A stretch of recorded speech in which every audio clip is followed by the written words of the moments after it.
me, I have Mr. Kuldeep Jain, our Chief Financial Officer, Mr. Manoj Mehrotra, our President, Pharmaceuticals Business, Mr. Vimal Kulshrestha, our President, Crop Protection Business, and Strategic Growth Advisors, our Investor Relations Advisor. We hope you and your family members are safe and healthy. I am pleased to interact with all of you on our Q3 earnings call. I hope you have gone through our earnings release, presentation, and financial results for the quarter. You can find these on the stock exchanges and on our website too. As an organization, we continue to follow all the necessary guidelines to safeguard our employees, as well as ensuring that manufacturing operations are not hampered due to COVID-19 reasons. Our employees across the company are now 100% vaccinated for both doses.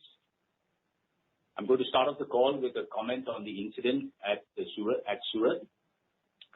I would at this point of time like to update you all on the Surat matter, where, as you are all aware, 3 of our employees have been cooperating in the investigation and since have been remanded to judicial custody.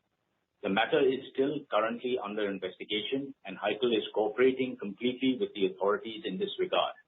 We have appointed leading law firms and counsel to represent us in this matter. The main issue is that the tanker reported as allegedly disposing chemicals into the stream was not the same tanker that left the company's premises in Taloja. The company has provided all documentary evidence to this effect. We strongly believe that we have no culpability in regard to the incident that happened in Surat on 6th January 2022. The matter currently is sub judice, and hence we would not be able to answer any additional questions in this regard. Whenever there are any further material updates, we shall intimate the stock exchanges. Moving on to the business. Credit rating upgrade. Before we go into the details of the financial performance for the quarter and 9 months ended on 31st December 2021, we are pleased to share with all of you that our credit rating agency, ICRA, has upgraded our long-term rating on 15th December 2021 to A+, on the back of healthy growth in operating income, operational efficiencies, and a healthy pipeline of new products. Let me now take you through the financial results. Talking about our Q3 financial performance, revenue for the quarter was at 515 crores, registering a year-on-year growth of 11% and a quarter-on-quarter growth of 10%. Our EBITDA came in at 93 crores, which is a growth of about 2% on a year-on-year basis as well as on a quarter-on-quarter basis. EBITDA margins for Q3 stood at 18.1%. Lastly, our profit after tax for the quarter stood at 45 crores, which translates to a growth of 12% when compared to the same period last year.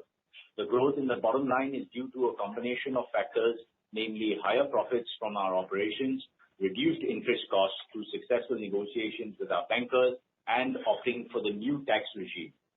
We are confident that this trend will continue to improve our bottom line further and generate strong cash flows in the coming quarters and years. Further, the 9 months performance for the financial year projects an even better picture, with our revenue standing at rupees 1,440 crores for 9 months ended 22, as compared to 1,188 crores for 9 months ended FY21. And this is a robust growth of 21%. On the EBITDA front, the growth stood at 31%, rising from 214 crores to 281 crore for the corresponding periods. This, coupled with improved financing costs and lower tax rates due to opting for the new tax regime, saw our profit after tax rising from 82 crores in 9 months ended FY21 to 140 crores in 9 months ended FY22, which translates into a remarkable growth of 70%. In fact, we have surpassed the annual profit after tax number of last financial year, which came in at rupees 133 crores in the first 9 months of this financial year. Our balance sheet and return ratios. In addition to growing the top and bottom line, we have also been making focused efforts to strengthen our balance sheet and to improve the return ratios of the company. As a result, our debt-to-equity ratio now stands at 0.57 times as compared to 0.61 at the end of the previous financial year and 0.73 times for the year before that. We have also negotiated with our bankers to bring down our average borrowing cost from 6.99% in March 2021 to a blended rate of 6.11% in December 2021. On the trailing 12 months basis, our return on capital employed has now reached 18.5%, which is a consistent improvement from 16.1% in FY21 and 12.5% in FY20. The return on equity has also improved to 19% from 15.2% in FY21 and 10.7% in the year preceding that. These numbers indicate a healthy condition of the business considering the nature of operations along with the ongoing planned capacity expansion. Dividend. The company has declared an interim dividend of 60% for the financial year 2021-22. Now, I'd like to hand over to our President, Pharmaceuticals, Mr. Manoj Mehrotra, to take us through the performance of the Pharmaceutical Division. Thank you, Anish. Our pharmaceutical business recorded a flat revenue at rupees 268 crores in Q3 FY22 due to lower offtake by several customers. The EBIT for the division came in at rupees 36 crores. This translates to an EBIT margin of 13.3% in Q3 FY22. This was primarily due to an increase in input costs. We are in dialogue with our customers to pass on the rise in the input prices. The process generally has a lag of a few months, which can be seen in the muted segmental profitability for the business. For 9-month FY22, with a revenue of rupees 822 crores, the division registered a growth of 8% YOY basis in terms of EBIT. The growth was at 2%, rising to rupees 121 crores on YOY basis. This translates to an EBIT margin of 14.7%. On the CDMO front, we continue to receive several new inquiries from global innovator companies regarding collaborations in our CDMO business segment. We have also won an order for manufacturing 2 key starting materials for a new drug from a global innovator. Additionally, we have commenced process development for several active ingredients which are part of the multi-year animal health project with a global innovator. Our own product business also added new customers and new geographies for some of the key molecules in this past quarter. Our anti-diabetic portfolio of APIs for the future is also receiving healthy traction from customers. We expect the demand to stay buoyant on our own product business in the coming quarters. Now I'd like to hand over to our President Crop Protection, Mr. Vimal Kulshrestha, to take us through the performance of the Crop Protection Division. Thank you, Manoj. Good afternoon, all participants of this call.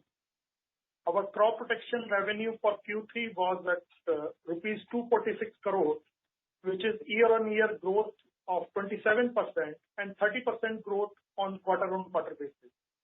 The EBIT for the division was 38 crores compared to 31 crores in Q3 FY21, which is a growth of 22% year-on-year basis. The EBIT margin is at 15.2% in Q3 FY22.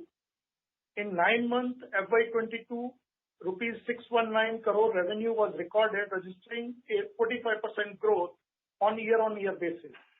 The EBIT stood at 104 crore, an increase of 86% on year-on-year basis with margin of 16.8%.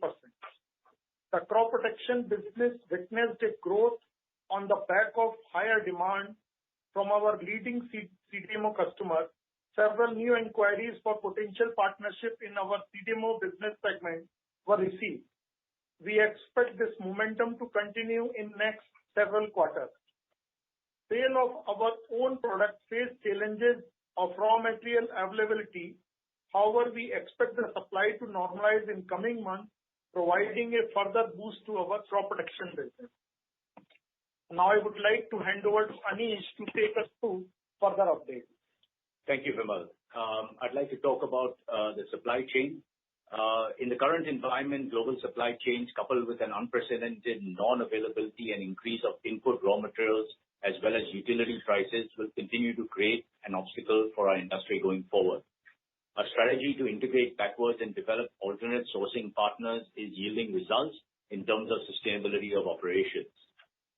On our business transformation program, Pinnacle, our business transformation initiative, is on track to create a roadmap across business verticals to drive aggressively yet profitable and sustainable growth over the next 5 years through a new strategic direction. We are already starting to see some of the positive impact of these Pinnacle initiatives on our business operations. We will continue to invest in developing new products, capabilities, technology, and building new capacities, considering both our businesses are seeing strong tailwinds on account of the prevailing China Plus One sentiment. On the outlook, with the world returning to a near normal state on the COVID front, there could be some short-term impact on the operations of our crop protection business due to the recent receipt of a MPCB notice. However, we are taking appropriate legal measures as advised by our counsels in the courts to remedy the situation swiftly. We have a robust growth outlook for both our businesses owing to the number of products in the pipeline and a healthy list of inquiries for new business. The rethinking of supply chains across the globe has come at the most opportune time for us and is in line with our growth ambitions. By focusing on our core strengths of creating our own processes and delivering the best-in-class products, we are ready to take on complex chemistries, provide the right infrastructure, expertise, and support, thereby increasing our share of wallet with existing and new customers. During these difficult times, I would like to thank our customers, suppliers, bankers, as well as investors and other stakeholders for their continued support. With this, we would like to open the floor for Q&A. Thank you very much. We will now begin the question and answer session. Anyone who wishes to ask a question may press star and 1 on the touchtone telephone. If you wish to remove yourself from the question queue, you may press star and 2. Participants are requested to limit their questions to 2 per participant and use handsets while asking a question. Ladies and gentlemen, we will wait for a moment while the question queue assembles.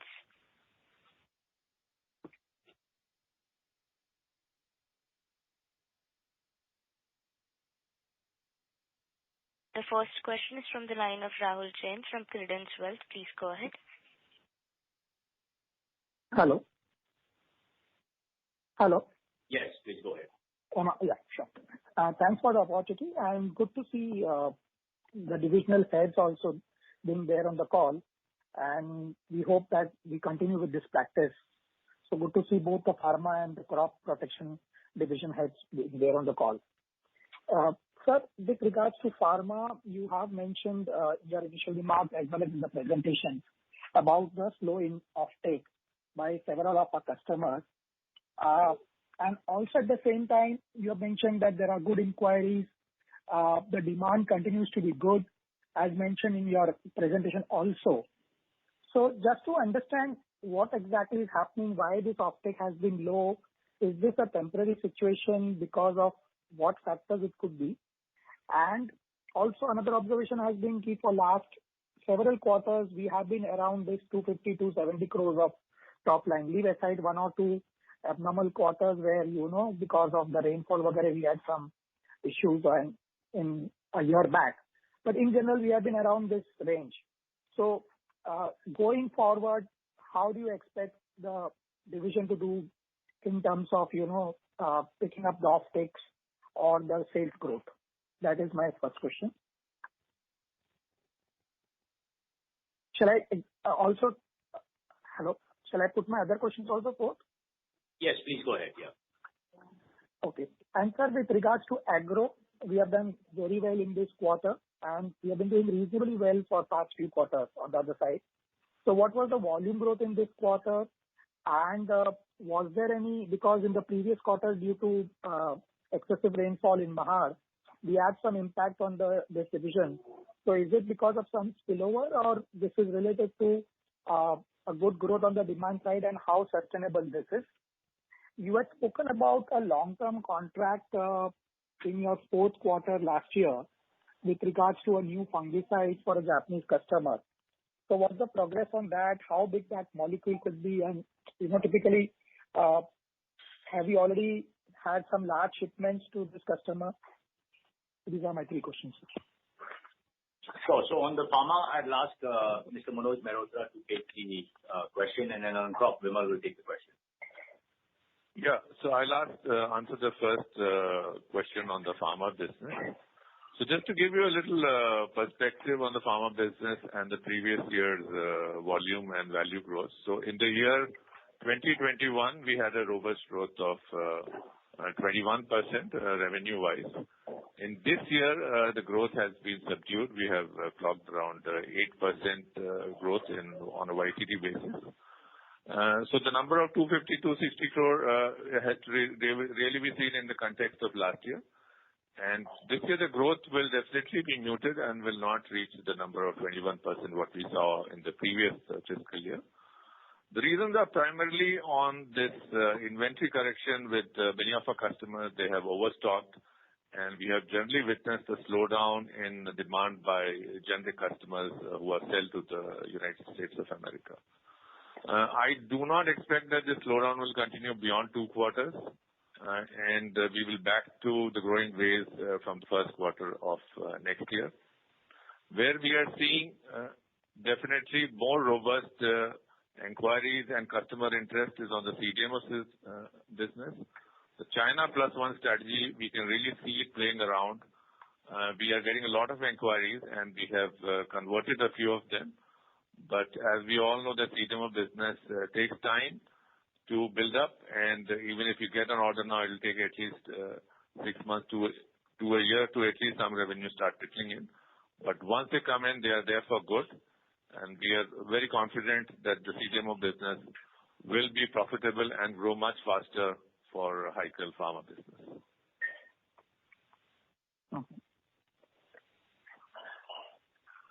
Yeah, on crop protection, the growth is mainly on account of better product mix.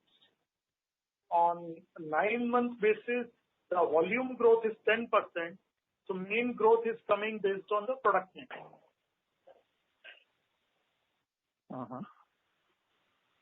And this quarter was quite good. Was it due to some spillover of the previous quarter? Because previous quarter had some impact at Mahad. No, there was no such impact. And the quarter growth is mainly because of the product mix change from compared to FY21, the same month. That's helpful. And sir, with regards to this long-term contract which you had spoken about in your quarter 4 FY21 call, whereby you had mentioned about a new fungicide, and also along with that, if you could share some more details on new product introductions which you have done in last 6 to 9 months, and which further we expect to launch in next 1 year or so. Yeah. So currently we have 3-4 new CDMO inquiries, and we are also going to have, as you are aware, 2 new fungicide, our own fungicide, for which CapEx is already on. We continue to see a momentum of inquiries coming on CDMO part, and we will be working continuously on new products to fill our multipurpose plant capacity. Could you share some details about the size of these products, if that could be possible? Yeah. So,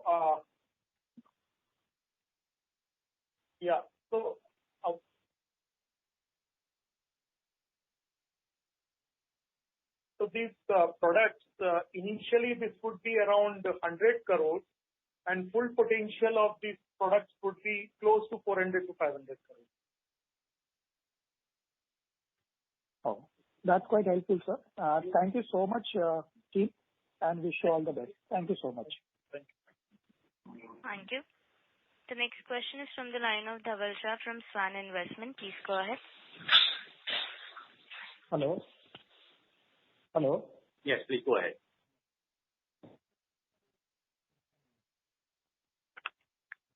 Mr. Mr. Dhaval, please go ahead with the question. Your line is unmuted.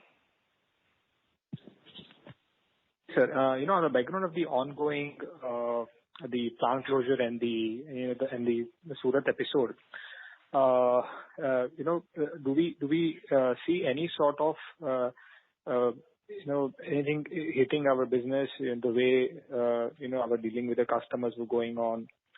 And also, for the plant closure notice, if we go for a stay against the order, do we really have to shut down our plant, or we can get a stay on it and then continue with the business operation? Yeah, these are my two questions. Yeah.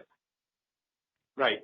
So Dhaval, with regards to your first question, we've been very transparent with all our customers from day one. As soon as this incident unfolded, we reached out to all our key customers and we've talked them through it. And they've had some questions which we've answered, and we update them on a regular basis. Our customers have been very supportive of us, and they're standing by us. And they said any help or support that you need from our side, we are more than happy and willing to provide. So customers have been very supportive and transparent, and we've been very transparent with them. In the case of the notice on the Taloja plant, we are currently evaluating all the legal options. As you are probably well aware, a chemical plant cannot be shut down in a short amount of period of time, so it takes yes. to shut down. So we're going through all the motions, and we're weighing our options legally, and we've already initiated some of those legal actions from our side. Okay, so just for my understanding, so once they give you a notice, you have to first shut down, and then if you can get a stay, and then you can restart the plant. How does it work? It happens parallelly. So, we're doing it both ways. So you basically you establish your legal options, and then you can initiate a safe shutdown. Okay, fine. Thank you very much. Thank you. The next question is from the line of Shravan Vora from Premier Capital. Please go ahead. Hi. Thanks for the opportunity. So my question was a little similar to the previous one, that post these issues in the last 1.5 months, are we seeing any change in our interaction for future contracts with customers, or any issues on the customer pipeline side? Yeah, so Shravan, we haven't seen anything. As I mentioned earlier, we've informed all our customers very transparently. In the last 4 to 5 weeks, we've had an ongoing dialogue with the customers. Any and every question that they've had, to the best of our ability, we've answered that. Again, they've been extremely supportive. In fact, many of our customers said that, our relationships with you and your company have been for over 15 to 20 years. We know the standards that you keep, and this is unfortunate. And please keep us aware of any developments that do happen. So we're in consistent dialogue with our customers. No customer has retracted or cancelled any orders as of now. Right. And second is on the pharma business side. So we've spoke about this in the last quarter also, that we have a pass-through clause and we are trying to negotiate with the lag. So till any timeline, how much more time will it take for that to reflect in margins, or how that would work? Yeah, so Anish, I'll answer this question. Yes, it takes around 6 months to kind of implement the pass-through cost, because we can't be doing this kind of discussion with customers every month.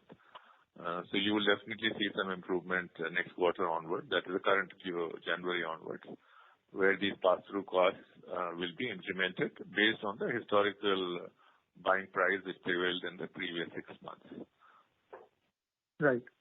And just one question on the plant closure notice that we received. So we've been talking that most of our sites are fungible, like we can produce products at other sites also. So is there any way we can cover up, not the entire production loss, but to some extent, if we are able to cover up? So while most of our plants are fungible, currently we are running full, which is why we're putting CapEx in the ground, right? So that's a good problem to have. On the flip side, we are looking at how we can potentially, if we do have some kind of shutdown, we mitigate those losses from a business perspective. Obviously, it doesn't happen overnight, but we do have contingency plans in which, we will also consider taking our annual maintenance shutdown earlier rather than later, which we usually do in the month of April after March 31st. And that would then allow us to run our plants through. So we're looking at various contingency factors to best serve the business. Right. Right. So on the CapEx, you mentioned we are raising some capital from IFC. So that is, any thoughts on that? Any update on that capital raise?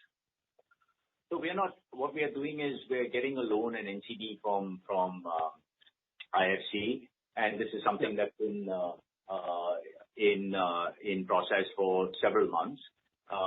Right now, we have provided to IFC all the documentation, and they are now undergoing their internal processes. And this is for the capex plans of the company, both pharma and crop divisions.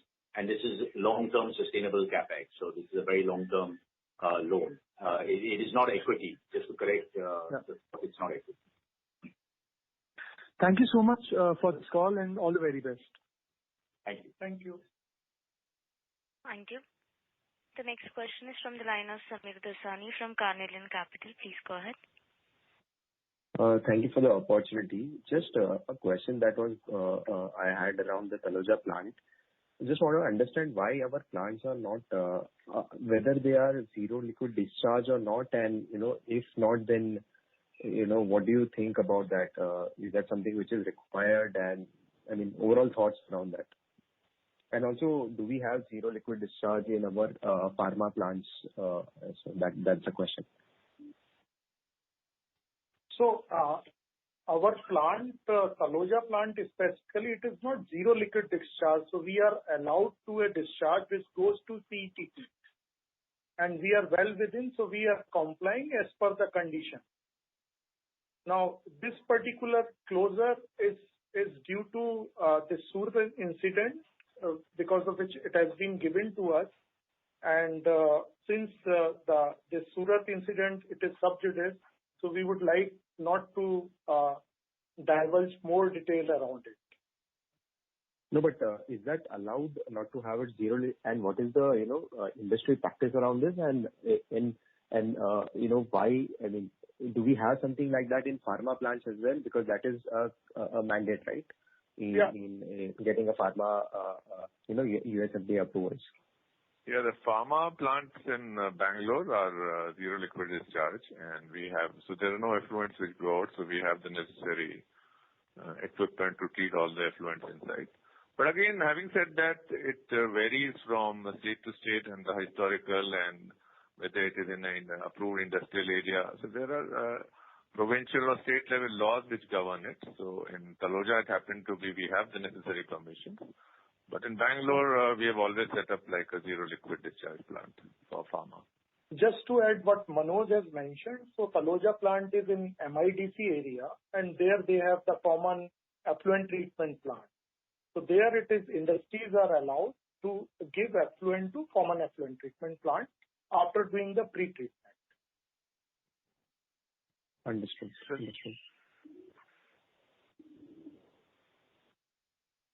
Thank you. The next question is from the line of Siddhant Maheshwari from Multi-Act. Please go ahead. Thanks for the opportunity. Sir, my question is somewhat similar to previous question. I know it might be little early to comment. Assuming that, company will be able to shift production from Taloja to a different unit, not entirely, maybe a part of the amount. In that case, will there be any decline in sales, or can we expect, more or less same level of sales and earning estimates, let's say for next 2 years down the line? So I'll take this question. So there could be some short-term impact because of this closure notice. Now, Taloja unit, if you see, that the revenue from Taloja unit is 260 crore on annualized basis. And based on that impact will come. So suppose if it is for 15 days closure, accordingly impact will come. Okay. And sir, could you please confirm what are the current capacity utilizations in different units? So across the company, I would say the current capacity utilization is anywhere between 80 to 85%. Yeah. It's almost full, which is why we're also going into CapEx. Okay. So, sir, when we say 80 to 85% capacity utilization, then, I mean, do you really think, we will be able to, manage, we will be able to shift, Taloja requirement to other units, like when we are already operating at high capacity utilization? So that's what I had said earlier in my in the comment, that while we're evaluating options that we can, maybe we can make an intermediate in another plant. So far, we're still continuing as we are to reduce the impact from the MPCB closure. We're tackling that right now, and we're confident that we should be able to solve that process legally. Okay. Sir, I just have one last question. If you can give us some idea that, what has been the thought process behind borrowing money from IFC compared to, let's say, bank funding or any other domestic funding. Is there any specific interest cost benefit, and how difficult it has been to get funding from IFC? I mean, some broad answer on this. Sure. Look, as most of you know, IFC is part of the World Bank, and it's a premier funding of financial institution. The funding that we're going for and that we've discussed is part of our sustainability initiatives as a company. So it's been a very rigorous process. I would say it's far more challenging than going to a regular financial institution, because you have to present to them your project plans based on sustainability, the initiatives that you're undertaking, and where you see yourself as a company nearly 3 to 5 years from now. Plus, the benefit one gets from funding through IFC, number one, is the sustainability or the ESG angle to it. So as a company, ESG is one of our main strategy objectives, and IFC is funding some of the green energy initiatives that we also have to become a fully sustainable company. So definitely going to IFC is more challenging than going to a regular financial institution, but they also provide finer rates as well and long-term funding for some of the programs that we have in place, which match well with us. So it's been quite a rigorous 6-month process, and we're almost at the end right now. Okay, sir, just one small question. What action company has already taken so far to resolve the issues in Taloja plant? I know, it might be little early to say. Just this is the last question from me. Yeah. So again, like you said, it's a little early to tell that, but we've initiated appropriate legal measures as advised by our legal counsel for the matter. And again, we're going to the courts to help remedy the situation swiftly. We can't comment any further since it is sub judice right now. The matter. Okay, thank you. Thank you. The next question is from the line of Rahul from Raj Finance. Please go ahead. Hello, am I audible? Yes, sir. Yeah, go ahead, please. Yeah, I just have one question. Is there a way that we can process the waste in our facility, or is the management planning to do that going forward? Yeah. So we have various processes where waste is either it is inside process or it is given to the outside processor. So it depends on product to product and kind of waste it is produced. But yes, just to tell you that we are doing lot of improvement internally to improve on efficiencies of the product and reducing the waste. Okay, but is there a way where we can, process the entire waste at 100% going forward?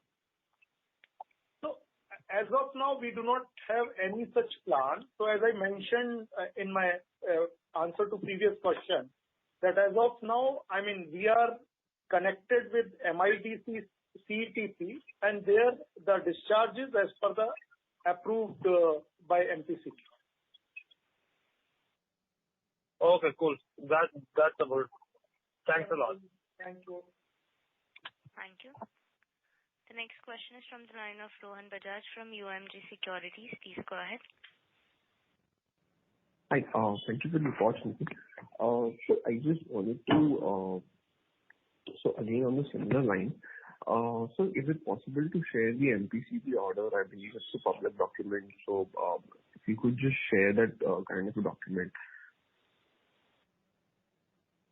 Yeah. So we can't share the MPCB document, so unless you can get it directly from the MPCB, that can be shared. And again, the matter is subject, so we can't share any documentation at this period of time. Okay. So also one more thing, just wanted to understand what the procedural documentation is required. So we believe the time of the receipt of the notice and the clarification that was given to the exchange, there was some sort of delay. So just wanted to understand if we can expect a better level of clarity and all on such front. We gave it within 24 hours of receiving the notice. Okay. Okay. All right, sir. Yeah, that's it from my side. Thank you. The next question is from the line of Rohit Nagraj from Emkay Global. Please go ahead. Yeah, thanks for the opportunity. So first question is on the Pinnacle initiative. So given that it's a growth initiative and probably it could also have an element of maybe increasing the operating efficiency, digitization, etc. What is the kind of benefit in terms of margins that we expect over the next maybe 2 to 5 years? I think that's a 5-year project. So what are the tangible benefits we are expecting from this initiative? Thank you. Sure. So Rohit, you're absolutely right. Pinnacle is a growth initiative, and one of the main reasons for undertaking Pinnacle was to get operational efficiency. So we definitely expect several benefits to arise, not only from operations, but also from supply chain and business development. So all combined, we expect at least 50 to 75 basis point increase on an annual basis when it comes to EBITDA margin. And this would be spread across various segments of the business. So it will be through supply chain, long-term contracts, it will be through business development, it will be through efficiencies on the operations side. So all that combined would yield to some of these benefits. Right. So got it. And we expect this benefit coming from FY23 or 22? So, although these initiatives are ongoing, we've identified the first objective of Pinnacle is to identify some of those benefits within the verticals that we have. So we've identified some of the key products, the key supply chain issues, how to streamline them, how to get better pricing, whether it comes to buying in bulk, whether it comes to signing long-term contracts, or whether it's finding also alternative vendors. So these have all been a lot of these initiatives have been identified, and it takes anywhere between 6 to 9 months, given the regulatory situation, in order to capitalize on these initiatives. We also have instituted a key account management system, which is also yielding benefits in terms of the business side. We are getting additional inquiries from most of our customers. The product pipeline of both our businesses are quite healthy at this period of time, and we're also investing in capital expenditure at this time to meet those new product pipeline deliveries. Right. Got it. The second question again, pardon me for harping on the again Taloja shutdown issue. Now, in terms of maintenance shutdown, normally what is the number of days we take maintenance shutdown if we are able to coincide it with the current issue? And second question to that, in terms of since this particular issue has cropped up, although it is subjudice, whether the customers again will need to go in for any validation, certifications or audits before we start supplying through this facility? Yeah. So to answer your first question, the normal shutdown requirement is 3 to 4 weeks, so that we'll be taking, and we'll be doing all shutdown activities and maintenance activities. And to answer your second question, that since these products have been old, so we do not think any revalidation would be required by the customers. So as and when we start, we will be again start supplying it immediately. Right. Got it. That's very helpful. So one more question on the contract, long-term contract arrangement on both the businesses. So generally, how much percentage of our revenue is coming from long-term contracts on an annual basis from both the pharma and the crop protection segment?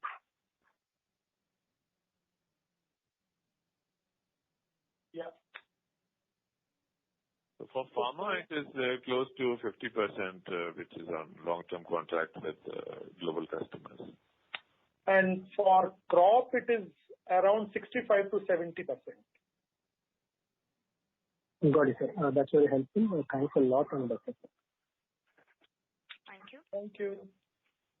The next question is from the line of Anubhav Sahu from M3 Research. Please go ahead. Hello. Thanks for this. Thanks for keeping this call. Really helpful.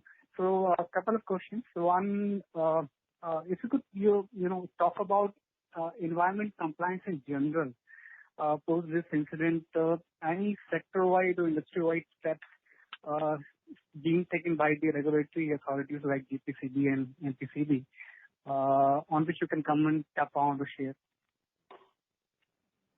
I'm sorry, could you repeat that question, please?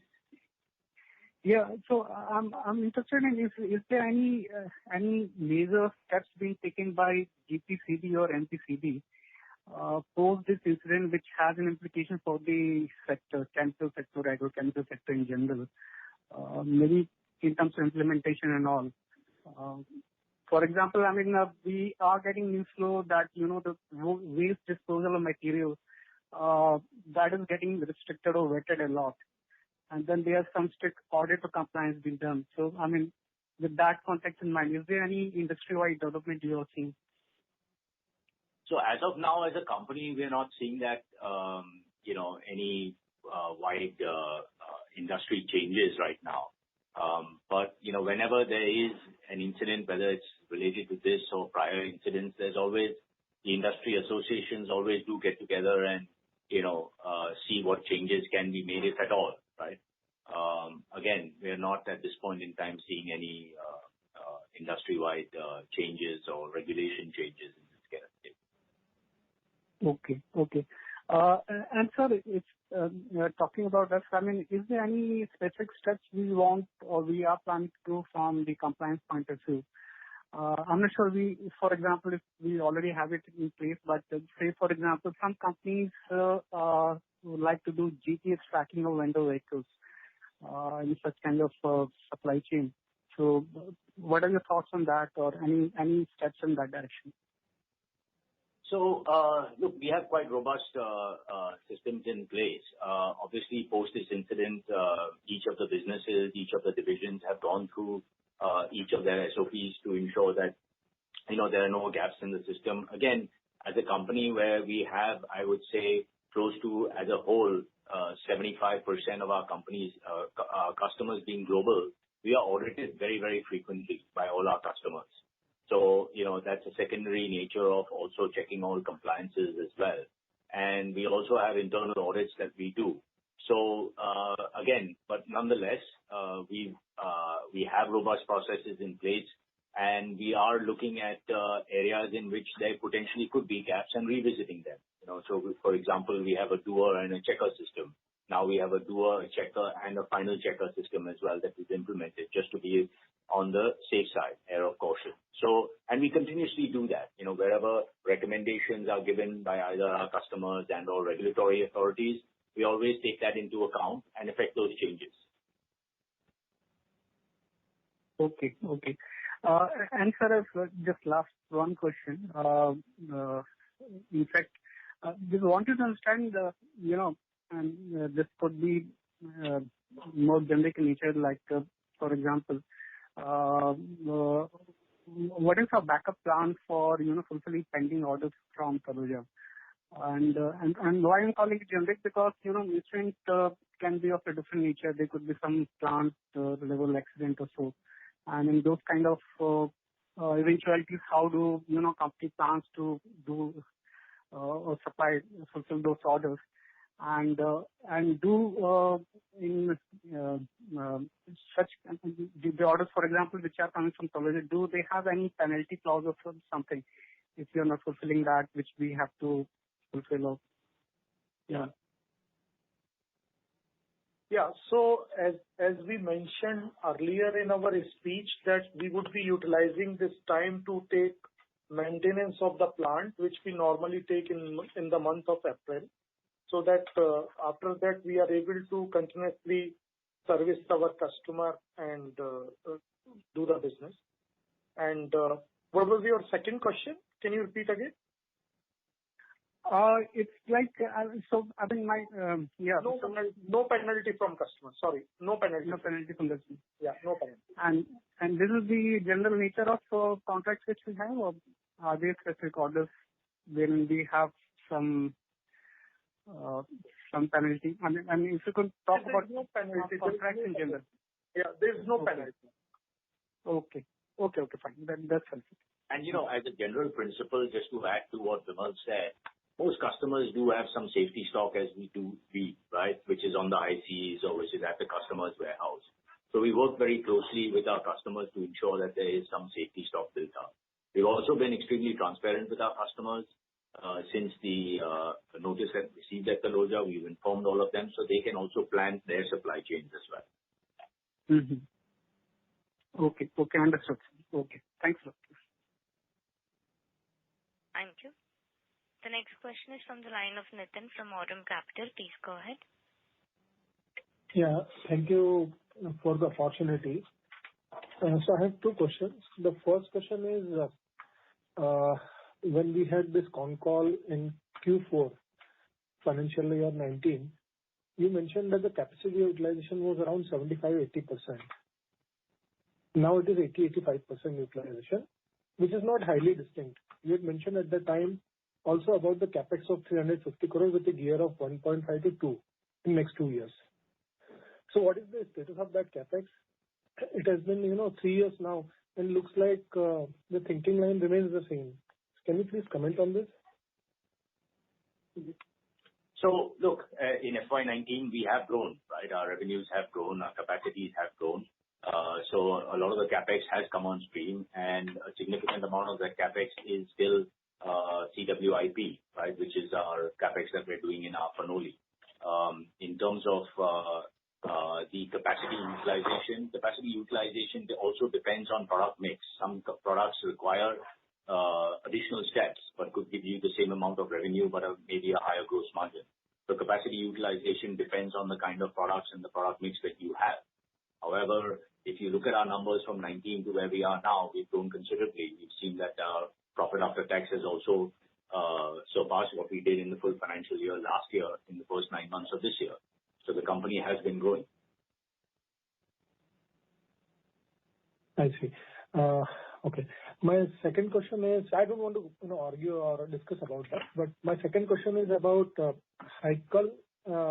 Had an impeccable record with 5 US FDA inspections in last 15 years, and it cleared all successfully. But suddenly, in the last 2 years, we noticed that there is a constant deterioration in the operational practices. First, the flood issue at the plant, not notified to the exchanges.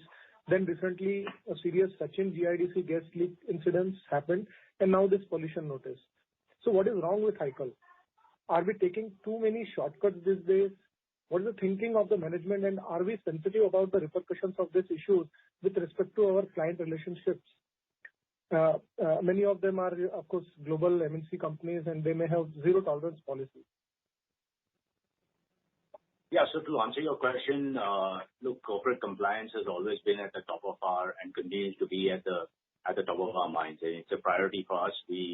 To give you an example, we start every management committee with an EHS briefing or environment, health and safety briefing. We have always been at the peak of having the best corporate compliance and operational compliance from that perspective. The flood issue was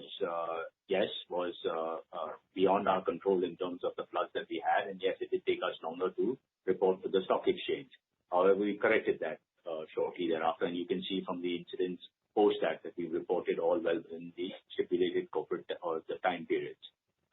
In terms terms of our customers are what pays our bills, and we are absolutely our customers are absolutely supportive, and we have always been transparent with our customers, and they always come to audit us. Well, US FDA might come once in 3 years. Each of our assets get audited at least several times in a 12-month period. So we are very, very close in terms of operational working with our customers, and we continue to do that. This Sachin GIDC incident is an unfortunate incident that in which we've been involved. And again, as per my opening statement, we are sure that we are working towards clearing our name from the incident. That's all I can say at this period of time. Okay. Thank you. All the best. Thank you. The next question is from the line of Pranay Hilia from Panchatattva Advisors. Please go ahead. Yes. First of all, many congratulations on a good set of numbers. I doubt anybody's done that in this call yet. We continue to grow, which is very good as a stakeholder. I've been part of this company for 5 years, and I hope that they continue to be a part for another 5 years. We are doing all the right things, and I'm sure these unfortunate incidents will also pass away. So my questions are primarily on the business front. How much has our dependence on China reduced for raw materials over the past year? Because we've seen China as such, the supply from there has been very volatile. So would want to know the continuity of our pharma operations and other raw material sources from China. So as a company, we are still about 30 to 35% dependent on Chinese raw material supplies because, as you know, the major feedstock comes from China. But we've had a program in place to de-risk our supply chain, and in the next 2 to 3 years, we definitely expect to bring that down by about 5 to 10 additional percent. So that's where we are right now. Yes, it's unfortunate that the dependence on China still continues, but they do manufacture several products or several key starting materials which are not manufactured anywhere else in the world. But, the flip side of that is the positivity in terms of the China Plus One strategy that's being followed by our customers, which are leading to additional inquiries and additional business opportunities for us. So while we're still dependent on China, albeit far lower than what we were probably 4 to 5 years ago, which that number would have been probably closer to 50-55%. We have consistently brought it down, and we do have an action plan which we're implementing to bring it down even further.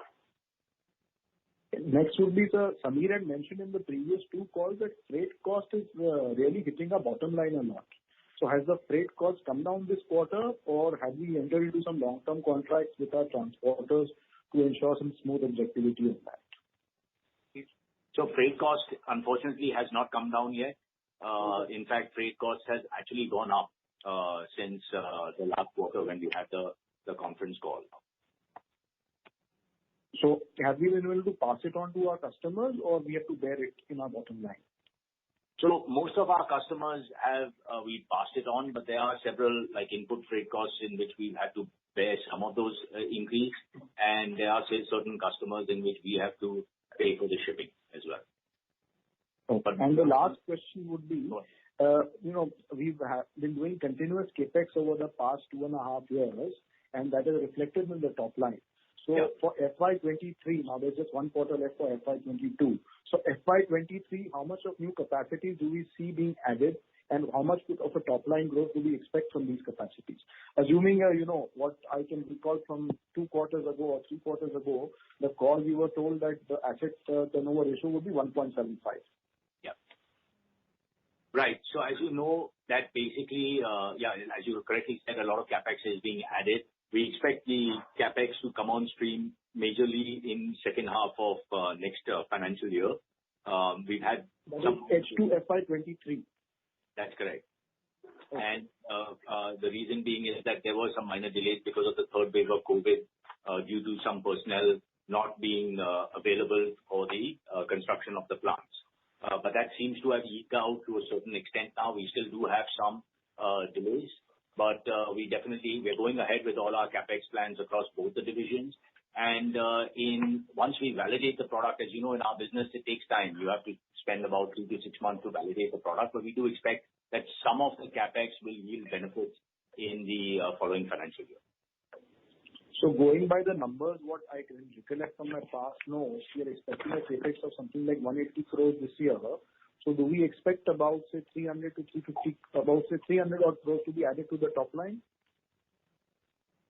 Well, to look at the guidance, we've always said that we'll grow in the high teens, mid to high teens.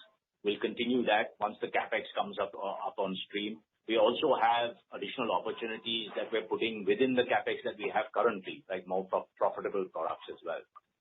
We'll stand by what we look at. Also, just to reiterate, we had always indicated that the CapEx or the asset turn ratio would be somewhere around 1.5 times. Okay. What is the volume growth in the pharma as well as the crop protection division for this year and next year's projection? This year's projections, I'll hand over to Vimal and Manoj. Next year, we are still working through what our budgeting process, so we can't give you an idea, but this year we can surely tell you. This year for crop, this has been 10% volume growth, and for pharma, Manoj can inform. Yeah, similar 10%. Our revenues have grown by 8%, but that is more. I'm concerned about the volumes, sir, not revenues. The volumes are similar, I'll say 8%-11%. Yeah. Okay. That would be it. Thank you so much. Wish you all the best, and I'm sure that we'll come out of it stronger.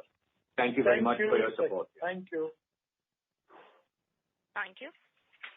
Ladies and gentlemen, due to time constraints, that was the last question for today. I would now like to hand the conference over to Mr. Anish Wadi for closing comments. I would like to take this opportunity to thank everybody for joining the call.